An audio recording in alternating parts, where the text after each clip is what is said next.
Nelly Araquévia, ou simplesmente Nelly, é professora, atualmente é aposentada, já foi professora em Itápolis e em São Paulo, foi vereadora em Itápolis e atualmente goza de uma ampla visão e um amplo conhecimento em educação e em política. E é por esse grande conhecimento que estamos aqui para conversar com ela.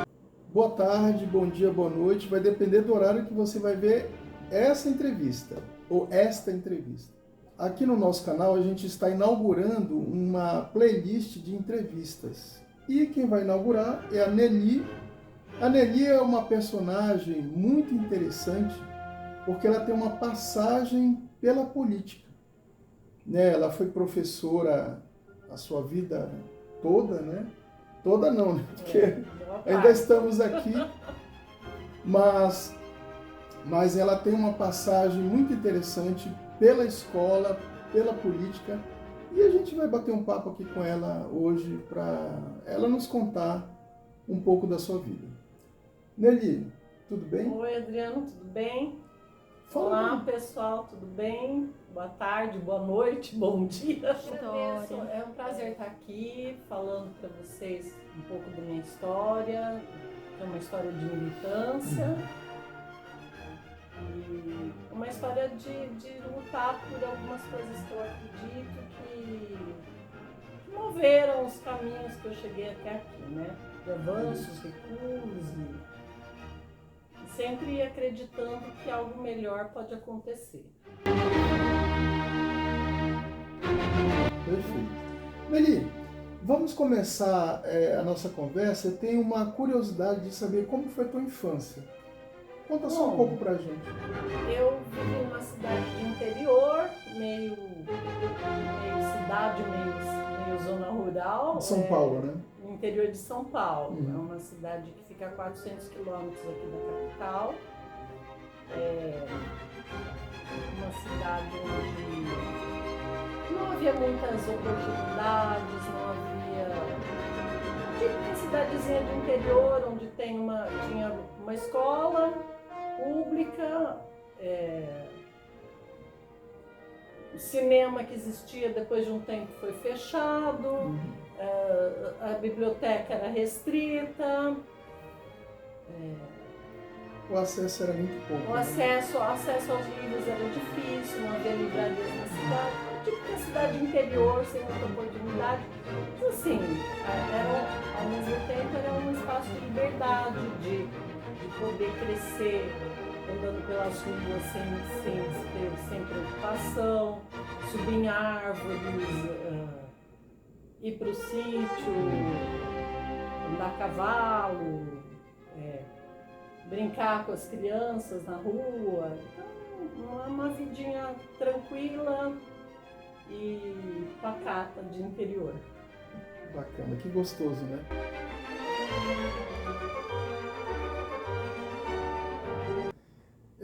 E depois dessa infância, dessa vida pacata, você tem uma juventude que se eu não me engano, é uma juventude um pouco ligada à política, ligada a movimentos. Isso, né?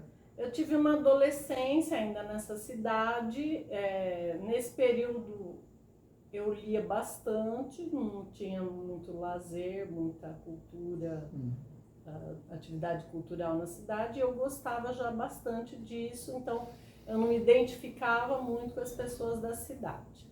Mas eu já tinha um interesse pela política, desde criança isso eu tive, porque tinha uma forte disputa nos partidos políticos, então... O teu pai era ligado à política, não? Meu pai, ele gostava muito de política, mas como ele trabalhava em banco, ele era meio proibido de se manifestar, porque... o banco tinha essa preocupação, no período as pessoas não podiam assumir suas posições. Mas a família da minha mãe também tinha um interesse pela política muito forte. Meu avô havia sido candidato a vereador lá para trás, bem antes de eu nascer ainda, mas era um assunto que sempre acontecia, né? Então, sempre estava presente ali. E, então eu já tinha um pouco desse interesse, dessa curiosidade. Eu gostava muito das disciplinas da humanidade, da área de humanidades, e fui tomando esse interesse, eu já tinha um viés muito forte assim de ter uma crítica da sociedade, então né, já manifestava isso nas redações que eu escrevia na escola e tal. Eu acho que foi assim que fui encaminhando naturalmente para ir para o curso de Sociologia.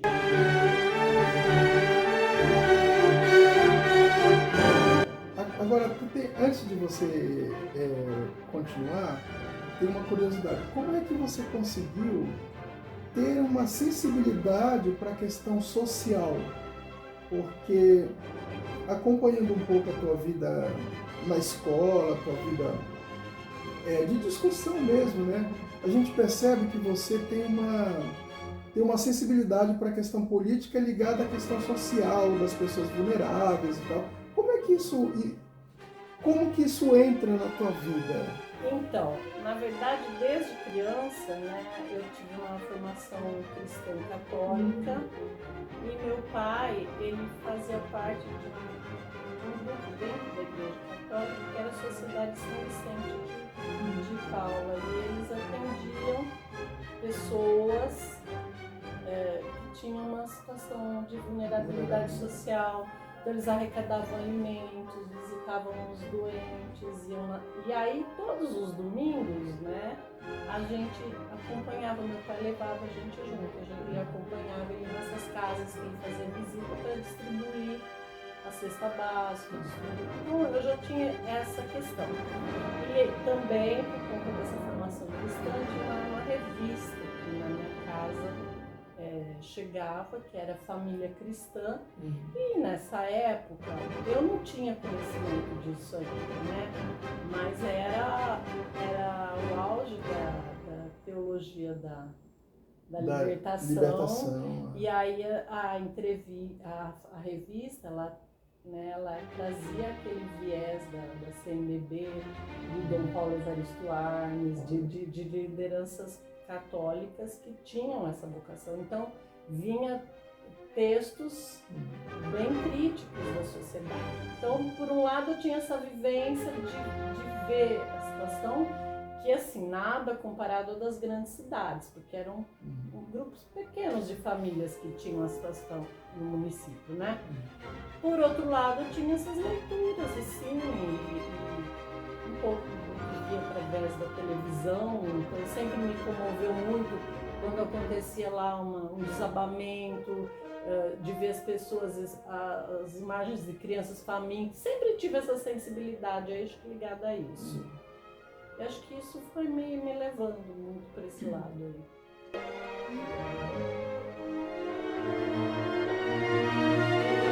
E agora, você teve uma passagem pela política, né? Quer dizer, política sempre está o tempo todo. Sim. Mas eu digo que você teve uma passagem como vereadora. Sim. Certamente essa tua formação foi muito presente na tua... Então, quando a gente tem essa formação de ter essa preocupação com as pessoas, a militância política, ela vem naturalmente dentro dessa perspectiva, dessa visão de mundo, né? Eu fui para a universidade, fiz esse curso de Ciências Sociais, lá eu também militei no movimento estudantil, no centro acadêmico, né? Participava das discussões, dos debates. Era uma época muito rica de acontecimento político, porque a gente teve direta já, teve toda aquela luta pela volta da democracia e então isso foi bastante enriquecedor. Aí quando eu retorno para minha cidade, daí eu passei um ano ali, depois comecei a trabalhar em escola, comecei a lecionar. E aí eu já me envolvi no movimento de professores, né, na luta dos professores. Então, vem tudo associado, né? A minha condição de professora, que era a minha condição de classe, de me reconhecer como uma trabalhadora, uma profissional da educação, que passava por um processo de que a profissão ela vinha cada vez mais sendo desvalorizada pela sociedade, né? Inicialmente uma desvalorização apenas no âmbito salarial, mas gradativamente isso vai se configurando em ataques aos professores, como a gente percebe hoje em dia. Mas nessa época em que você começa a ser professora, os professores ainda têm muita força, né? Sim, o movimento dos professores... Apesar que já começava o ataque. Eu comecei a lecionar em 1988. E nesse ano a gente teve uma grande greve, era governo do Quércia. Do Quércia, aqui em São Paulo. A gente teve uma grande greve, e uma greve de 111 dias. Eu acho que foram 111 dias de greve, não tenho bem certeza, mas é mais que 100. E a gente pegava o ônibus, vinha para São Paulo nas assembleias, o movimento era muito forte. A gente, toda semana, a gente fazia arrecadação de fundo, né?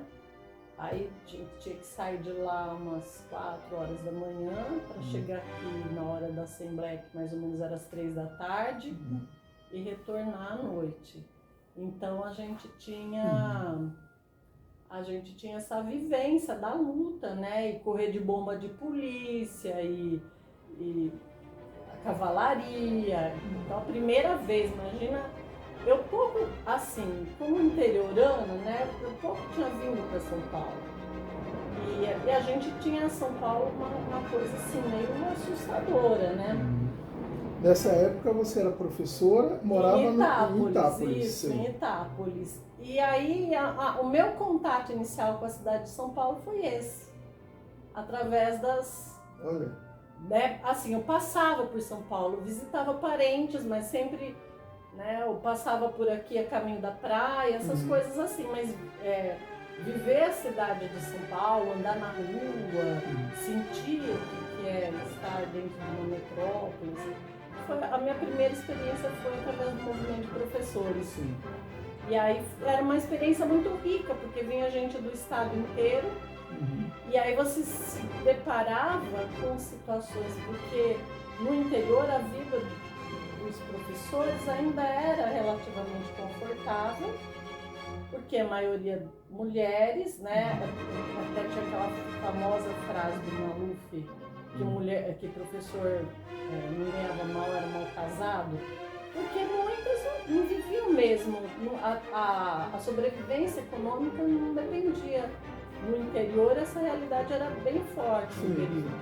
Mas a gente se deparava aqui em São Paulo e a gente via a dificuldade das pessoas aqui, né? Que tinha que pegar condução, tinha que sair de casa muito cedo, dar aula em várias escolas, que era uma coisa que estava bem distante do professor do interior. Então era uma realidade muito diversificada, na verdade. Mas mesmo assim, todo mundo se entendia como parte daquilo e as pessoas lutavam por uma coisa que estava a gente já percebia que estava sob ataque, né? Porque a desvalorização salarial era só o início de um processo.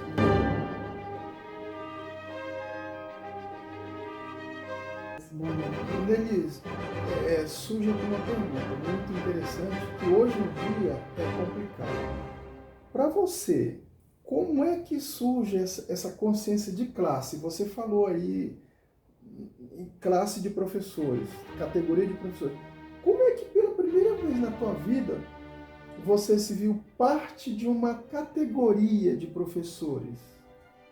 Pensando assim, poxa, eu sou parte de um grupo grande, imenso. É porque você no processo todo, bom, já tem uma bagagem teórica que a gente tem, mas a questão teórica, ela não necessariamente faz você sentir aquilo, né? Então você tem a vivência de que você tem uma determinada condição, de que você está sujeito a determinadas regras, a determinados condicionantes, teu trabalho, você percebe que ele não tem o valor que deveria, tem a questão muito forte da remuneração, você vê a qualidade de vida, e você está ao lado das pessoas, você está ao lado e você está vivenciando aquilo como parte de tem outras pessoas que apesar de vidas diferentes, de bagagens diferentes, elas estão vivenciando aquela mesma situação, que é a dificuldade de lidar com um governo que não favorece as suas condições de trabalho, a dificuldade de lidar com uma sociedade que não valoriza o professor, a dificuldade de lidar com a relação conflituosa que você tem com o aluno na sala de aula. Então, as conversas que você tem nas salas de professores, nas reuniões mais amplas que são. Então, você vai percebendo que apesar de todas as diferenças, de que cada professor dentro da sala de aula não tem algo que é comum a todo mundo, você se enxerga como parte daquilo. E efetivamente porque você é uma pessoa, você é um profissional assalariado. E como um profissional assalariado, você sabe que você vende o teu trabalho, você não tem poder sobre, você é uma relação diferente de um trabalhador que vende e produz uma coisa material, mas você vende.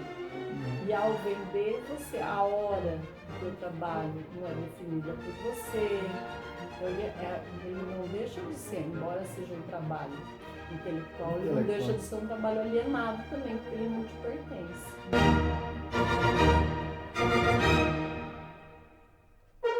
A tua formação em ciências sociais, ela ajudou a ter uma visão mais ampla da questão da classe, da questão de vulnerabilidade, de reconhecer essas mazelas? Ela ajuda? Ajuda bastante. Ajuda porque o curso de Ciências Sociais, você tem a teoria toda das classes sociais. É um conceito que eu tive contato, que coisas que eu pensava, mas de uma forma não com método, não, eu pensava aquilo do meu ponto de vista de senso comum, né? Eu tinha consciência de um mundo de exploração do trabalho. O meu pai era bancário, né? Então eu via as horas de dia que ele tinha, né? As dificuldades que a família tinha, né? Então eu já tinha um conhecimento disso, uma percepção de que tinha um estado de coisas em que tinha uma exploração de alguns seres humanos. Mas o curso ele ajuda você a elaborar isso e tratar isso com conceitos, com metodologia, com maior aprofundamento e conhecendo por que aquela condição sua ela acontece, né? Por que eu estou nessa condição? Então tem todo um movimento histórico para que a gente estivesse aqui dessa forma agora. Interessante.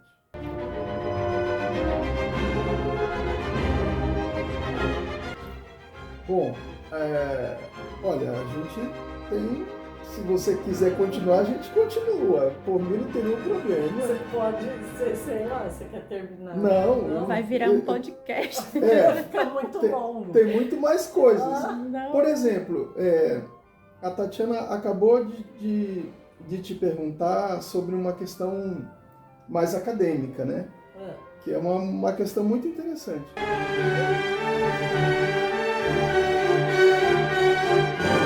Eu queria saber um pouco como foi o teu momento de vereadora, né? Conta aí pra gente um pouco isso, porque a gente vai fazer de tudo para levar essa conversa para os jovens, né? Certo. Porque a gente está percebendo atualmente que há um distanciamento muito grande entre essa juventude e a juventude que nós fomos, né? Na época, você mesma disse, quando você estava ali no centro acadêmico, né, que a gente falava. Né? Da Era muito rico, Era. né? Era bastante rico. Mas, sim, Então, tem toda essa vivência universitária aí, que, né, acabam mergulhando na política. Inicialmente eu era mais uma simpatizante de partido, eu não era afiliada a nenhum partido, mas eu já estava lá fazendo minhas campanhas porque eu entendia qual era meu lugar na sociedade e a partir do meu entendimento da minha condição social, eu me identificava mais com o Partido dos Trabalhadores, né? Naquele momento que ele fazia o discurso de classe que me interessava. Porque até eu me lembro de alguém que perguntou, mas você acredita em política? Falou que a política não é uma questão de você acreditar nesse ou naquele político. A política é uma questão de você saber o seu lugar dentro da sociedade e dentro dessa sociedade que você habita, vive e você interage, você saber qual é o seu interesse e quem tem a afinidade com o seu interesse.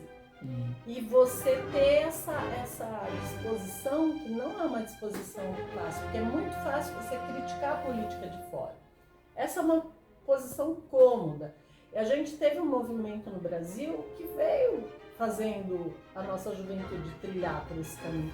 Você vem de anos e anos de escracho da política, de política sendo tratada como uma atividade baixa, como uma atividade de gente de que deboche, só quer roubar e tal. Programas como Pânico na TV, eles vêm para fazer o quê? Para levar você a não acreditar na política, quando na verdade o que você precisa é de acreditar, porque fora da política, o que a gente tem para resolver? O que a gente tem? A gente não tem, nós vamos sair matando aquilo que nos incomoda, vamos sair eliminando o que nos incomoda. Então, a esfera de você defender o seu interesse e reivindicar aquilo que é seu de direito é a política. E essa é uma atividade essencialmente humana, né? Então, quando você está numa luta, por exemplo, no meu caso era a luta de movimento de professores, que eu entendia que a luta do movimento de professores, ela se situava numa luta mais ampla, que era a luta dos trabalhadores. Por quê? Porque nesse momento era um processo de desvalorização da escola pública, que você tinha o aluno, o filho do trabalhador na escola pública, e o filho da classe média, da burguesia, nas escolas particulares. Então você vai tendo uma degradação da qualidade da escola pública para que a escola possa apenas reproduzir uma situação social que já está dada. Então você entende que você defender uma qualidade na escola como professor é também defender uma emancipação da sociedade, do trabalhador. Você faz parte da classe trabalhadora e é no contexto da luta dos trabalhadores que se dá a luta do professor, né?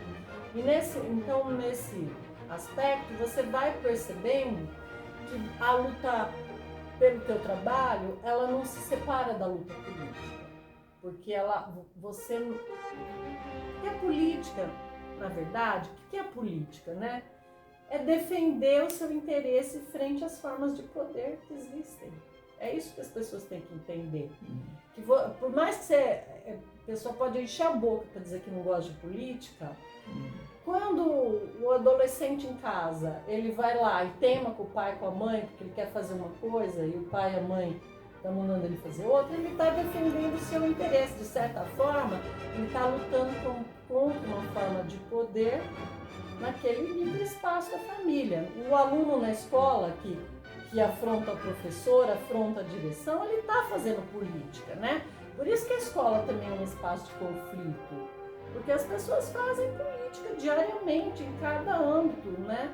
E se você reivindica alguma coisa no seu trabalho, toda vez que você defende seu interesse perante alguma forma de dominação de poder, é política.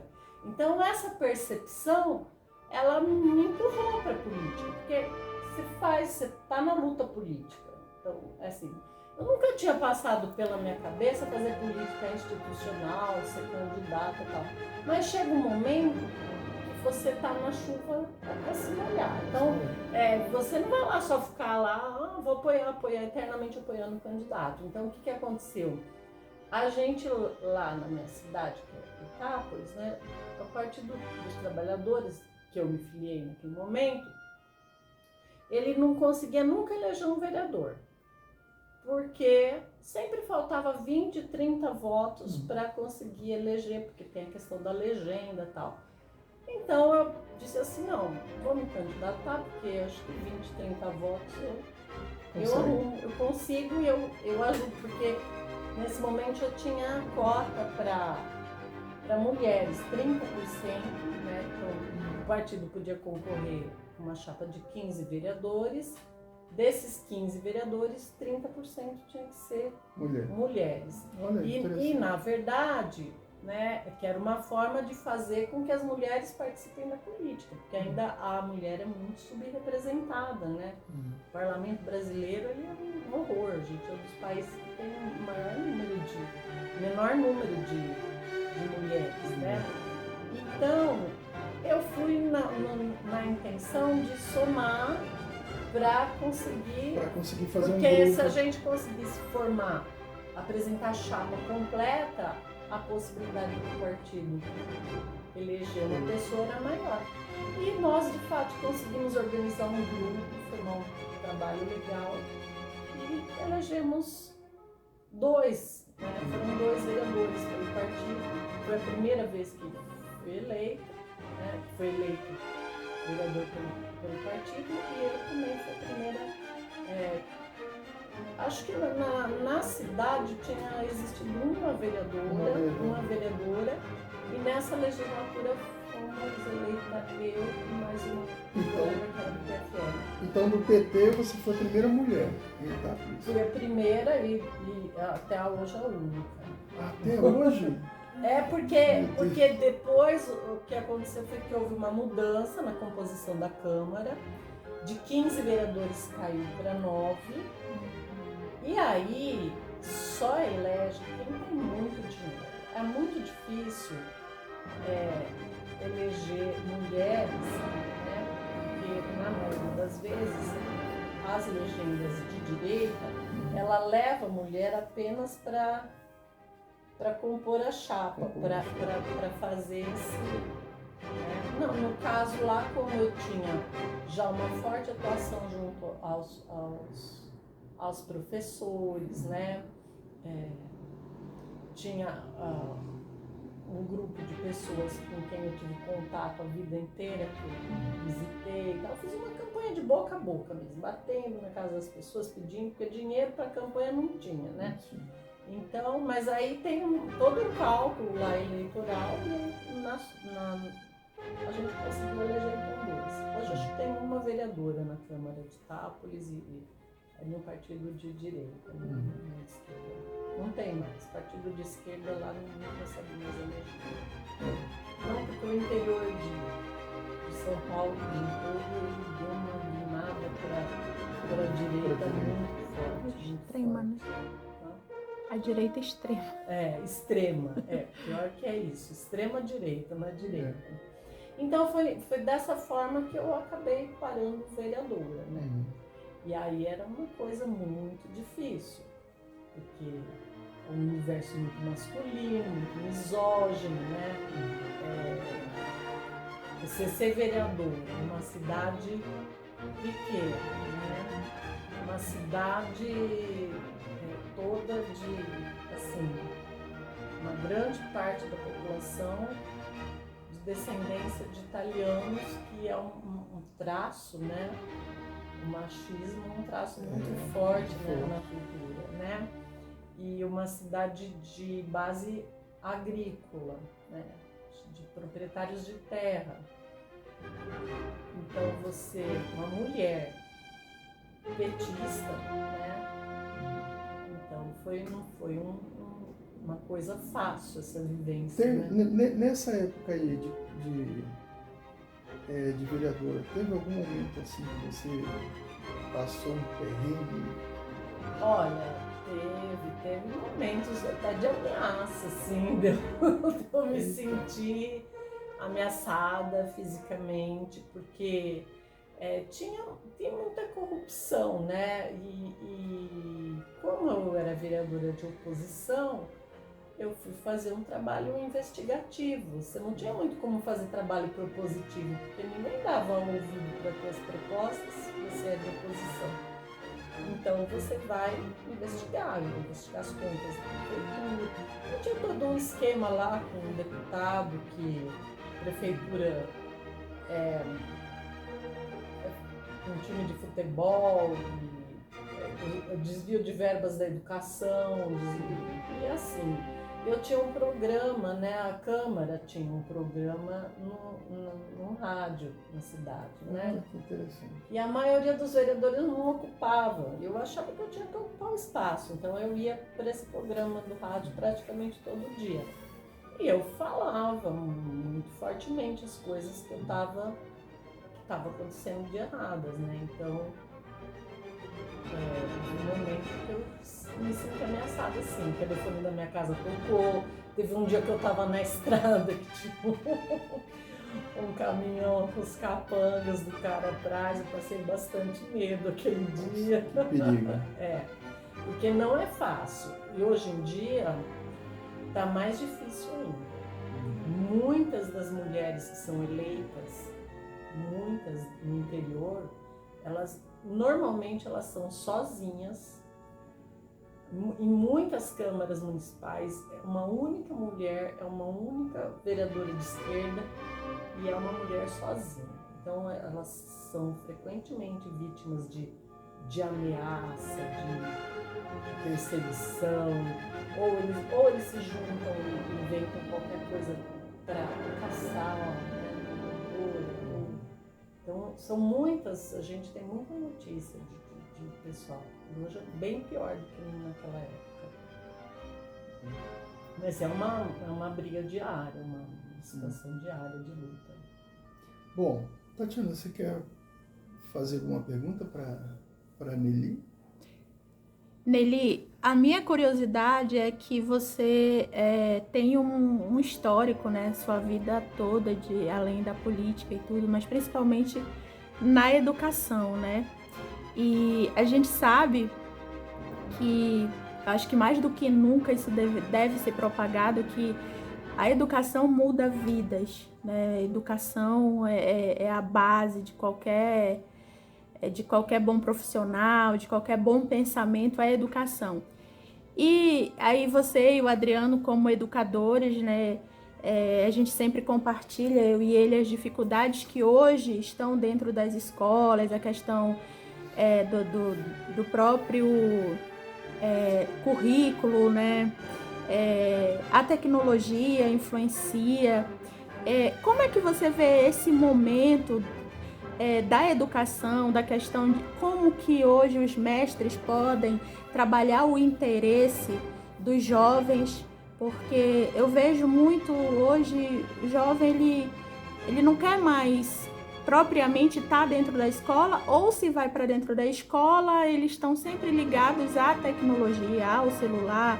É difícil prender a atenção de um jovem, de uma criança, de um adolescente, enfim. Como é que você vê esse cenário hoje, né, da educação, que provavelmente é diferente, mas eu não acredito que seja tão diferente com relação ao humano, ao tratar humano, da sua época de professora? E o que você diria, assim, né, para os professores não desanimarem, como minha vida aí, né, às vezes chega estressado, e o que você diria, assim, para não desanimar? Como que a gente pode dar a volta, né, por cima e continuar esse discurso que parece tão clichê, mas que para mim, particularmente, porque eu vejo assim vocês, e para mim são exemplos do que a educação faz na vida de alguém. E como que a gente pode manter esse discurso e dizer assim, não, a educação ainda é o único caminho que pode te levar a vários outros? Como é que você vê esse cenário todo hoje? Então, hoje eu estou, agora nesse momento, eu estou um pouco afastada da escola, então nem eu vou falar da minha visão de 5 anos, 5, 6 anos, né? Não, já faz mais, né? Já vai para 9 anos que eu estou aposentada. Mas enfim, né? Tá muito difícil. A palavra que eu usaria para descrever é que a educação está num buraco muito grande, né? Porque ela foi sistematicamente atacada nos últimos anos. Ela foi atacada com esse discurso de professor doutrinador, ela foi atacada sobrecarregando o profissional com inúmeras atividades burocráticas, né? Essa questão de você dizer que está introduzindo tecnologias na educação é questionável, porque tem países que estão fazendo exatamente o movimento inverso, né? Então, enquanto você tem uma aposta de que, olha, a tecnologia, na verdade, essa aposta é apenas para quê? Né? Para desqualificar cada vez mais o profissional da educação, quanto mais você busca saídas mirabolantes por parte do governo, né? Você tem ali um duplo movimento, na verdade. Você tem um movimento que são esses organismos, essas grandes fundações, tal, que querem abocanhar o fundo do recurso da educação, então elas estão totalmente dominando as secretarias de educação estaduais, o recurso. Então vem com uma parafernália de supostas novidades, que na verdade é uma forma apenas de baratear o profissional, porque aí ele já não passa a abrir mão do professor efetivo, concursado, e aí a escola passa a ter uma série de disciplinas que na verdade nem disciplinas são, e que aí qualquer técnico, qualquer profissional liberal da sociedade vem para ministrar como um bico, né? E aí está perdendo a especificidade do professor. Isso daí é um ataque na carreira docente. E por que ataca? Ataca justamente porque a educação tem essa questão que você colocou. Ela é uma forma de emancipar, né? Ela é uma forma de emancipar. E não tem mágica.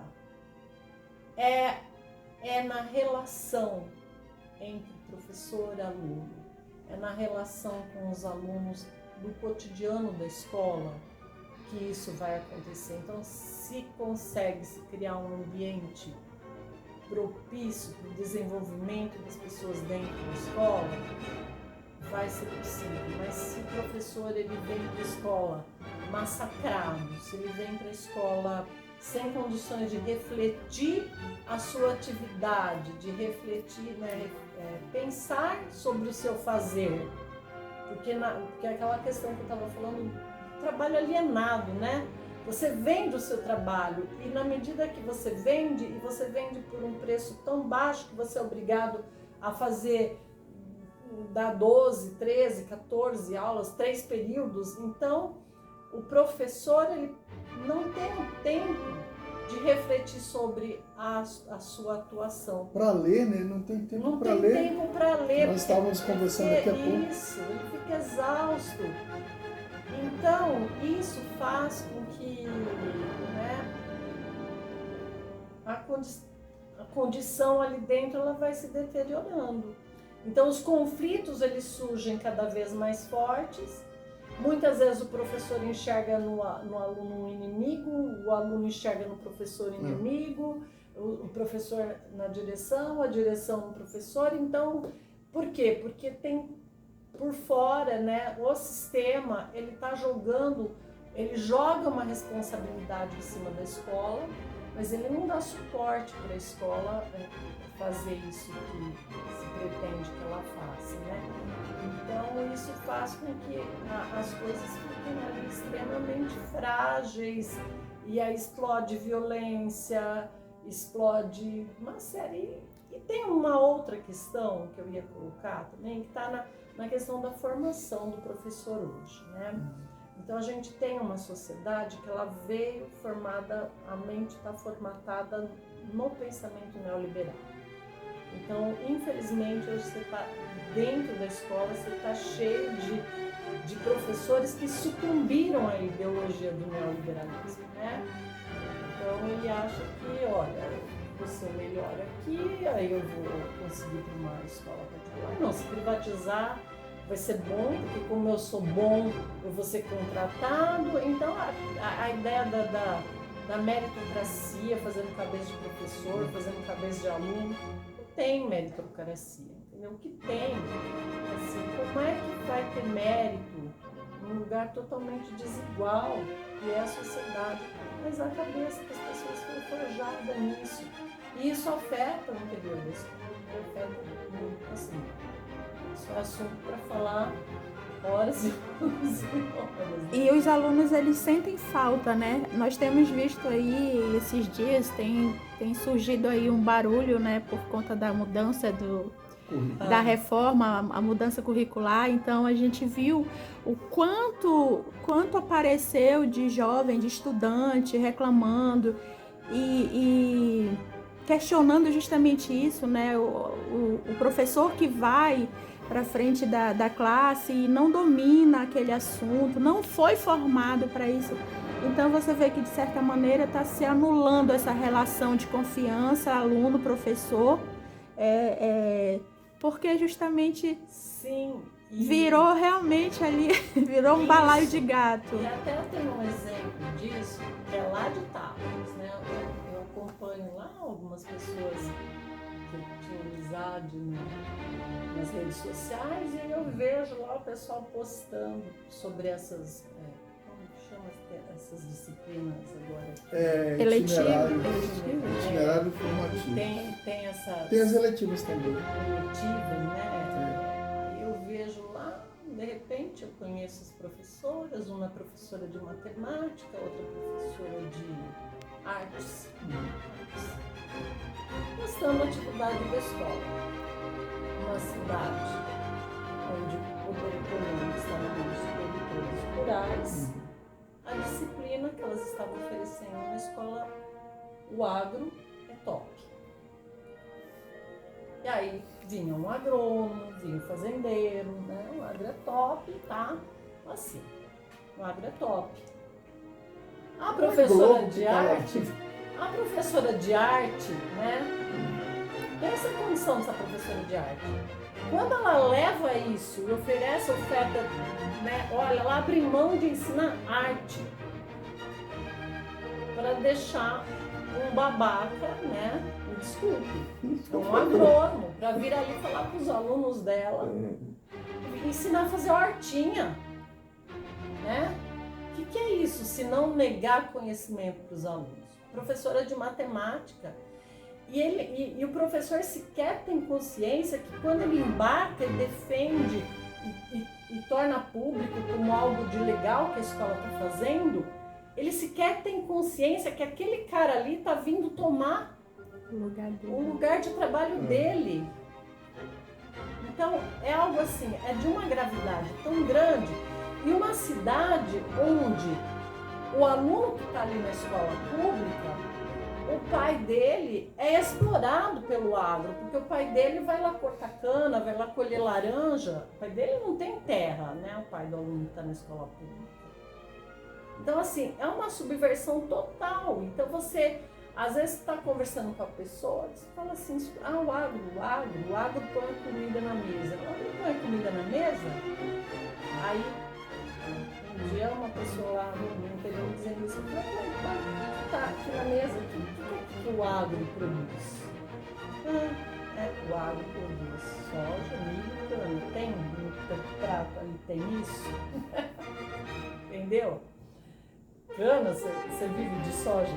Entendeu? E as pessoas, isso, uma escola que deveria estar trabalhando a agricultura poderia ser trabalhada, mas de uma outra perspectiva, de uma agricultura sustentável, com degrado do meio ambiente. A gente vivendo esse inferno climático por conta dessa degradação ambiental toda, e aí vem o cara lá, né? Lá precisa fazer o artinho, o professor abre mão de ensinar arte, o outro abre mão de ensinar matemática.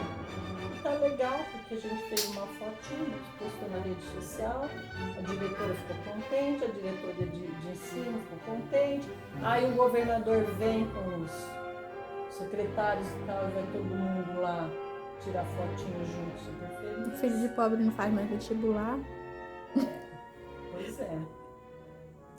Mas assim, eu acho que esse ano eu vi algumas coisas interessantes. Eu ouvi muitos alunos de escola pública conseguindo passar em vestibulares. Não para as carreiras mais concorridas, mas você tem uma mudançazinha no perfil do aluno que entra na universidade. Só que aí já vem uma coisa atrás, né? Quando o aluno trabalhador, filho de trabalhador, foi para a escola pública perdeu qualidade. Então hoje, todo esse discurso que existe e toda essa coisa de tirar recurso da educação superior, de defender privatização de universidade, é porque hoje, se você amplia o acesso dos trabalhadores, porque a classe dominante hoje ela nem quer mais estudar nas grandes universidades do país, ela quer ir para os Estados Unidos, mas assim, essa perspectiva o aluno tem que ter, né, de que por piores que sejam as condições, eu posso, é possível, entendeu? Se você se debruça e quer, por mais que você tenha dificuldade, e que por mais que isso pareça meritocracia, mas à medida que você tem um entendimento, não é uma simples mágica, vou me esforçar, vou conseguir, não.